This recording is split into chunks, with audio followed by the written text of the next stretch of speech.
काल जो महाराष्ट्र शासनानं जो गव्हर्नमेंट रिझोल्युशन पारित केला, हा GR आरक्षणाची संरचना उद्ध्वस्त करणारा आहे.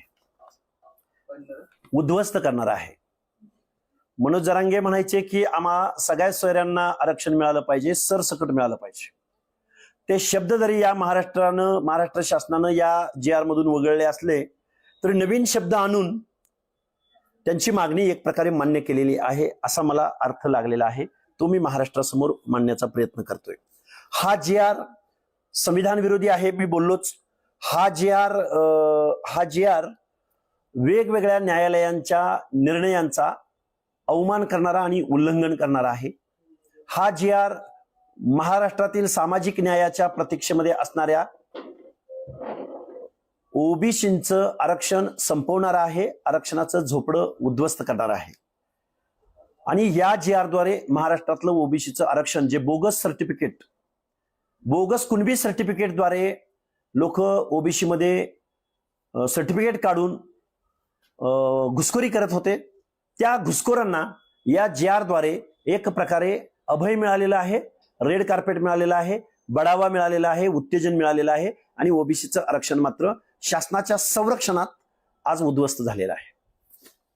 सुनील तटकरे म्हणाले की ओबीसी समाजाची नाराजी असेल तर त्यांनी सरकारकडे मांडली पाहिजे, सरकारनेही लक्षात घेतले पाहिजे. पण तेच सुनील तटकरे कालपर्यंत ना मराठा आरक्षणाला विरोध करत होते ना ओबीसी वाचवा असं म्हणत.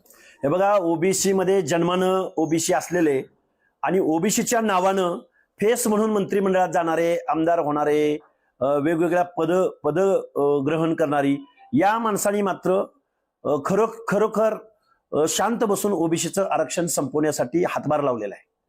ओबीसीचे अनेक आमदार, अनेक मंत्री या महाराष्ट्राच्या मंत्रिमंडळात आहेत. माननीय छगनरावजी भुजबळ साहेब यांचा अपवाद सोडला तर बाकीची लोक मात्र बोलायला तयार नाहीत. ज्या पद्धतीनं शरद पवार, सुप्रिया सुळे, अंबादास दानवे, बजरंग सोनवणे, प्रकाश सोळंकी, विजय पंडित, नांदेडचे खासदार रवींद्र चव्हाण, त्याचबरोबर जालन्याचे खासदार काळे, या लोकांनी ज्या पद्धतीनं जरांगे नावाचं भूत महाराष्ट्राच्या मानगुटीवर बसवलं, ओबीसीच्या मानगुटीवर बसवलं, आणि त्या 28.5 किलोच्या जरांगेनी चौथी पास नापास एका अनपढ माणसानं झुंडशाहीच्या जोरावर फुले शाहू आंबेडकरांच्या सामाजिक न्यायाच्या तत्वासाठी गावातल्या बलुत्याला, आलुत्याला, गावातल्या कारुणारूला, भटक्या विमुक्त जाती जमातीच्या माणसांना, गाव कुसाबाहेर असणाऱ्या माणसांना, त्या जातीमध्ये जन्माला आल्यानं गेल्या शेकडो वर्षाच्या कालावधीमध्ये ज्यांना एक वेगळी हीन वागणूक मिळाली, अशा लोकांना हे आरक्षण दिलेलं होतं. फुले शाहू आंबेडकरांचा उदात्त हेतू होता, संविधानाचं तत्व सामाजिक न्यायाचं होतं. आणि मुळात ओबीसी आरक्षण हे सामाजिक न्यायासाठी दिलं गेलेलं आहे, हे संविधानाला अपेक्षित आहे. हे सगळं बाजूला सारून या महाराष्ट्राच्या शासनानं बेकायदा GR काढलेला आहे. आणि ज्या उपसमितीनं जो निर्णय घेतलाय, ही उपसमिती बायस आहे. ही उपसमिती नेमली, या उपसमितीमध्ये ओबीसीचे मंत्री किती होते की ज्यांना ओबीसीचे हक्क अधिकार कळतात. बायस उपसमितीकडून काय निर्णय अपेक्षित असणार आहे? विखे पाटलांना सोशल जस्टिस जर कळत असता तर एवढ्या वर्षाचा राजकीय अनुभव असणाऱ्या या विखे पाटलांच्या मतदारसंघामध्ये, त्यांच्या जिल्ह्यामध्ये ओबीसीचा क्वांटम किती, त्यांची सामाजिक स्थितीगती किती, त्यांचं राजकारणातलं, समाजकारणातलं, शिक्षण नोकऱ्यातलं प्रतिनिधित्व किती, याचं उत्तर या विखे पाटलांकडे नसावं. आणि एवढ्या वयोवृद्ध नेत्यानं ओबीसीच्या आरक्षणाच्या नरडीचा घोट घ्यावा, हे न उलगडलेलं कोड आहे. सुप्रिया सुळे उत्कृष्ट संसदपटू, शरदचंद्रजी पवार एका बाजूला मंडळ यात्रा काढतात नागपूरपासून आणि दुसऱ्या बाजूला मात्र मनोज जरांगेंच्या बेकायदा मागण्याला पाठिंबा देतात. या पवार फॅमिलीनं, या पवार ईस्ट इंडिया कंपनीनं महाराष्ट्रातलं ओबीसीचं आरक्षण संपवलेलं आहे आणि त्याला मुख्यमंत्री महोदय बळी पडलेले आहेत. हतबल होते महाराष्ट्राचे मुख्यमंत्री हतबल होते.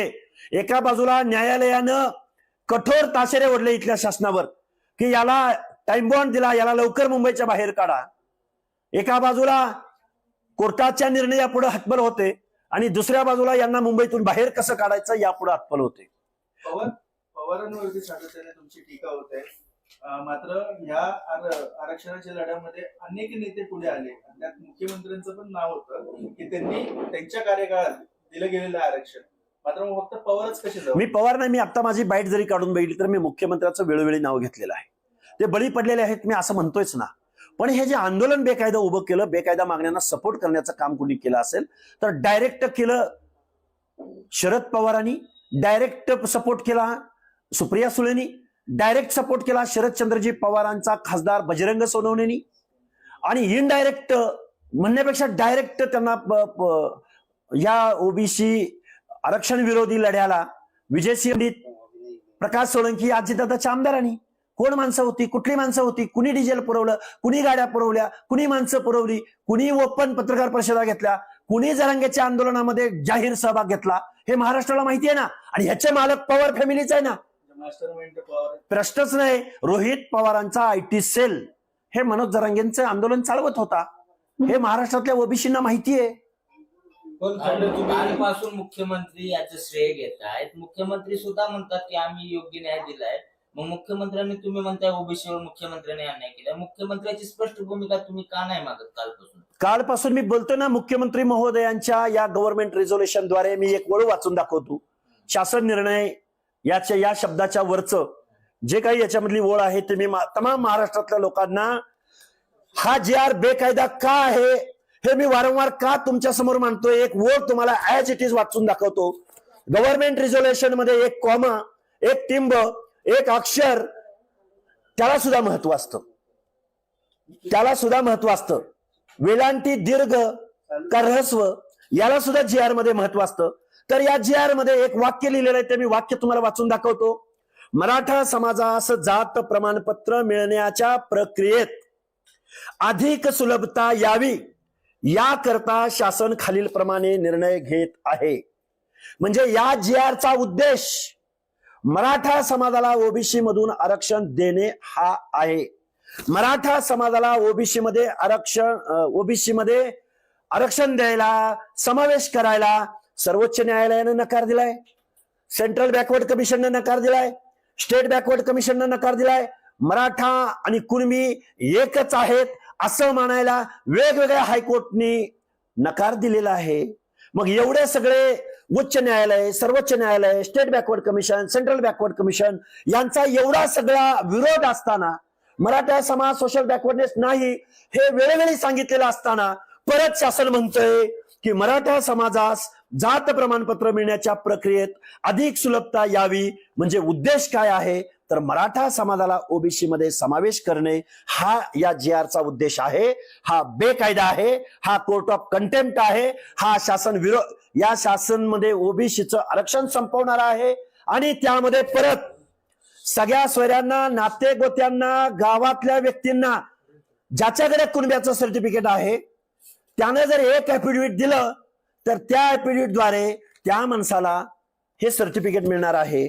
मग असं जर नात्यातलं, गोत्यातलं आणि कुळातल्या माणसांना जर हे आरक्षण द्यायचं म्हटलं तर ओबीसीचं आरक्षण आज रोजी संपलेलं आहे. आणि हे आरक्षण मिळाल्यानंतर याच मराठा समाजाला, याच कुणब्याचं सर्टिफिकेट घेऊन ओबीसी मध्ये येणाऱ्या या समाजाच्या स्पर्धेमध्ये गावगाड्यातला ओबीसी, गावगाड्यातला कारुनारू, गावगाड्यातला बलुता आलुता, भटक्या विमुक्त जाती जमातीमधले अप्रवर्गातल्या विमुक्त जाती, ब प्रवर्गातल्या भिक्षकरी समाज म्हणजे जोशी समाज, क प्रवर्गातला मेंढपाळ बांधव, ड प्रवर्गातला वंजारी, ही सगळी माणसं यांच्या स्पर्धेमध्ये टिकणार नाहीत. म्हणून मी वेळोवेळी सांगतोय की ओबीसीच्या आरक्षणाच्या नरडीचा घोट या जी आरनं घेतलेला आहे. ते असं म्हणतात की ओबीसीच्या आरक्षणाचा नरडाचा घोट या तर दुसरीकडे बबनराव तायवाडे म्हणतात की ओबीसी आरक्षणाचं कुठलंही नुकसान या सगळ्या निर्णयामुळे झालं नाही. यामध्ये कुठेतरी ओबीसी नेत्यांमध्येच हा जी आर मराठीमध्ये आहे. हा जी आर मराठीमध्ये आहे. हा जी आर मी आतापर्यंत तुमच्या समोर वाचून दाखवला. या जी आर मधल्या काही वर्डिंगचा अर्थ तुम्हाला सांगायचा प्रयत्न केला. याच्यापेक्षा वेगळा काही अर्थ जर तायवाडे साहेबांना लागत असेल तर त्यांना तुम्ही तो प्रश्न विचारला पाहिजे. तायवाडे साहेब ओबीसी चळवळीमधलं जुनं ज्येष्ठ नेतृत्व आहे. त्यांनीच मुळात हा जी आर कसा ओबीसीच्या मुळावर येत नाही याचा अर्थ तायवाडे साहेबांनी महाराष्ट्राला समजावून सांगावा. ते आमचे ज्येष्ठ नेते आहेत आणि ओबीसी ओबीसी म्हणून महाराष्ट्रामध्ये आंदोलन उभा करतायत. तर त्या तायवाडे साहेबांनी या GR चा अर्थ आम्हालाही समजावून सांगावा. सीएम पण म्हणाले काल त्यांचं स्टेटमेंट असं होतं की ओबीसी दोन समाज समोरासमोर येऊ नये, दोन समाजामध्ये तेढ निर्माण होऊ नये हा सरकारचा आणि माझा प्रयत्न होता.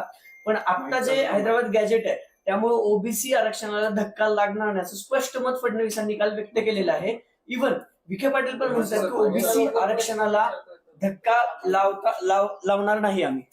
कसा कसा धक्का लागत नाही? आता परत एकदा शासन GR वाचून दाखवू का तुम्हाला?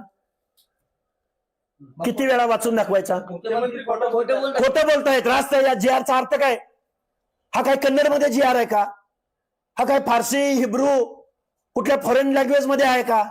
आणि हा गव्हर्नमेंट रिझोल्युशन आहे, नॉट अ इन्फॉर्मेशन. आणि गव्हर्नमेंट रिझोल्युशन मध्ये सरळ सरळ तुम्ही म्हणताय की मराठा समाजास जात प्रमाणपत्र मिळण्याच्या कामामध्ये सुलभता निर्माण व्हावी म्हणून तुम्ही बोलताय, GR पारित करताय.